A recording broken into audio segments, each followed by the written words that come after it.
দেশে হুহু করে বাড়ছে প্রবাসী আয় বা রেমিটেন্স। সেপ্টেম্বরে অব্যাহত রয়েছে আগস্টের ধারাবাহিকতা। চলতি মাসের 4 সপ্তাহেই $2 বিলিয়ন অর্থাৎ $211 কোটি ছাড়িয়েছে রেমিটেন্স, যা বাংলাদেশি মুদ্রায় 25,357 কোটি টাকার বেশি। বাংলাদেশ ব্যাংকের প্রতিবেদন বলছে, সেপ্টেম্বর মাসের প্রথম 28 দিনে $211,31,10,000 রেমিটেন্স পাঠিয়েছেন প্রবাসী বাংলাদেশিরা, আর প্রতিদিন আসছে গড়ে $7,55,00,000 বা 906 কোটি টাকা। যদিও আলোচিত সময় কোনো রেমিটেন্স আসেনি 7 ব্যাংকের মাধ্যমে। আলোচিত সময়ে রাষ্ট্রায়ত্ত ব্যাংকগুলোর মাধ্যমে $58,65,00,000, বিশেষায়িত একটি ব্যাংকের মাধ্যমে $9,26,00,000 বেসরকারি ব্যাংকগুলোর মাধ্যমে $42,86,70,000 এবং বিদেশি ব্যাংকগুলোর মাধ্যমে এসেছে $53,00,000 বেশি রেমিটেন্স।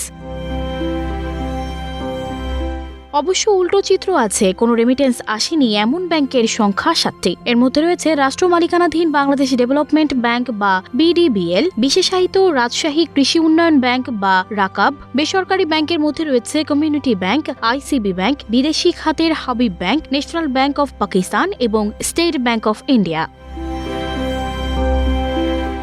কেন্দ্রীয় ব্যাংকের তথ্য মতে আগস্ট মাসে রেমিটেন্স এসেছিল $222 কোটি, যা তার আগের বছরের একই সময়ের চেয়ে $62 কোটি বেশি। গত বছরের আগস্ট মাসে এসেছিল প্রায় $160 কোটি রেমিটেন্স। সঞ্জিদা রহমান, প্রবাস খবর।